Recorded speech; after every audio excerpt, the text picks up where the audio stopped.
गृह मंत्री अमित शाह ने कल जाट नेताओं से मुलाकात की। बैठक में जाट आरक्षण समेत कई मुद्दों पर चर्चा की गई।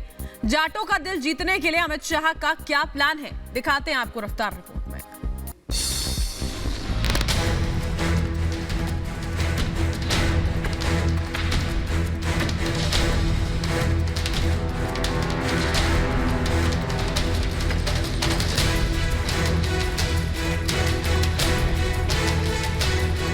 हमने 12 से 17 तक का भी शासन देखा और हमने 17 से 22 का भी देखा। हम जो राम को लेके आए हैं हम उनको ही लेके आएंगे। भाजपा ने जो सम्मान जाटों को दिया है वो किसी पार्टी ने नहीं दिया।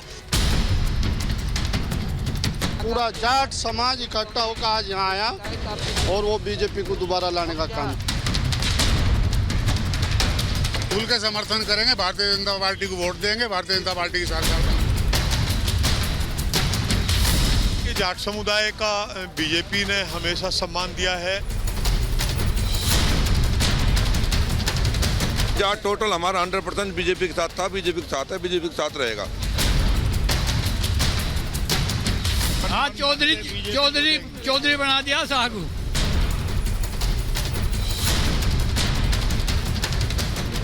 उत्तर प्रदेश में चुनाव की तारीख जैसे जैसे पास आ रही है, यूपी का सियासी पारा भी तेजी से ऊपर उठ रहा है। यूपी में सत्ता को हथियाने की लड़ाई 10 फरवरी को जाटलैंड से शुरू होगी और इस लड़ाई से ठीक पहले गणतंत्र दिवस के दिन देश के गृह मंत्री और पश्चिमी यूपी में बीजेपी के प्रभारी अमित शाह जाट नेताओं से मिलने पहुंच गए।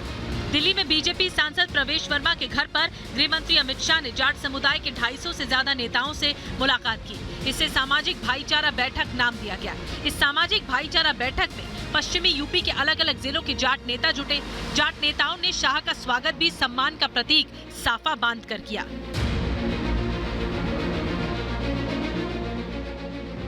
दो घंटे से ज्यादा चली इस बैठक में गृह मंत्री अमित शाह ने न सिर्फ जाटों को मनाने समझाने की कोशिश की, बल्कि 2017 से पहले के दिनों की याद भी दिलाई, जब बहू बेटियों के साथ खुलेआम बदसलूकी होती थी। गृह मंत्री अमित शाह ने जाट नेताओं को 2014, 2017 और 2019 चुनाव की याद भी दिलाई, जब जाट समुदाय ने एक तरफा बीजेपी को अपना समर्थन दिया था।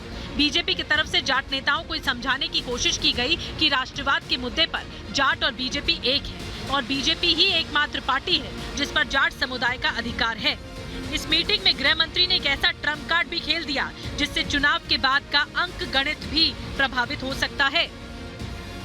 उन्होंने सबसे फिर से एक बार विनती करी, प्रार्थना करी कि इस बार भी भारतीय जनता पार्टी का साथ दें, क्योंकि चाहे जाट समाज हो चाहे भारतीय जनता पार्टी हो, दोनों ही राष्ट्रभक्त हैं, दोनों ही देशभक्त हैं और दोनों ही देश की सुरक्षा से प्यार करते हैं। जयंत चौधरी जी को लेकर जो उन्होंने बोला कि आगे बहुत सारी संभावनाएं हैं इलेक्शन के बाद, अभी तो उन्होंने क्योंकि एक घर चुन लिया है, इलेक्शन के बाद में बहुत सारी संभावनाएं होती हैं, तो यहाँ के लोग, सारे समाज के लोग जैन से बात करेंगे और पार्टी का दरवाजा हमेशा उनके लिए खुला है। हालांकि जयंत चौधरी ने तुरंत ही बीजेपी के इस ऑफर को ठुकरा दिया और ट्वीट कर लिखा, न्योता मुझे नहीं, उन 700 किसान परिवारों को दो जिनके घर आपने उजाड़ दिए। भले ही जयंत चौधरी ने बीजेपी का ऑफर फिलहाल ठुकरा दिया हो, लेकिन जाटों के बीच एक संदेश तो चला गया। चुनाव के बाद जरूरत पड़ने पर बीजेपी और आरएलडी एक मंच पर आ सकते हैं। ऐसे में समाजवादी पार्टी ने आनन फानन में जयंत चौधरी के साथ एक साझा प्रेस वार्ता का ऐलान भी कर दिया। ये प्रेस वार्ता 28 जनवरी को मुजफ्फरनगर में की जाएगी। दरअसल यूपी की सत्ता तक पहुँचने के लिए जाटलैंड की रेस को जीतना जरूरी है। यूपी में जाटों की आबादी 3 से 4% है, जबकि पश्चिमी यूपी में जाट आबादी 17% तक पहुंच चुकी है। पश्चिमी उत्तर प्रदेश के कुल 120 विधानसभा सीटों पर जाटों का असर है, जबकि 30 विधानसभा सीट ऐसी है जहां जाट निर्णायक भूमिका में है। बीजेपी के चाणक्य कहे जाने वाले अमित शाह इस गणित को बखूबी समझते हैं और इसलिए 2017 के विधानसभा चुनाव के दौरान भी अमित शाह ने जाट नेताओं के साथ ऐसी ही बैठक की थी। नतीजा ये निकला कि बीजेपी ने 143 में से 108 सीटें अपने नाम पर कर ली थी। 2019 के लोकसभा चुनाव में भी बीजेपी के पक्ष में ही जाट वोट पड़े और 29 सीटों में से 21 पर जीत दर्ज की गई। और अब एक बार फिर गृह मंत्री अमित शाह जाट नेताओं के बीच हैं और इसका असर भी दिखने लगा है। अब देखना यह है कि गणतंत्र दिवस पर जाटों तक बीजेपी की परेड पश्चिमी यूपी में कितना काम आती है। क्या एक बार फिर 2014, 2017 और 2019 की तरफ 2022 में भी जाटलैंड में कमल खिलेगा? या फिर जयंत और अखिलेश की जोड़ी महफिल लूट कर ले जाएगी।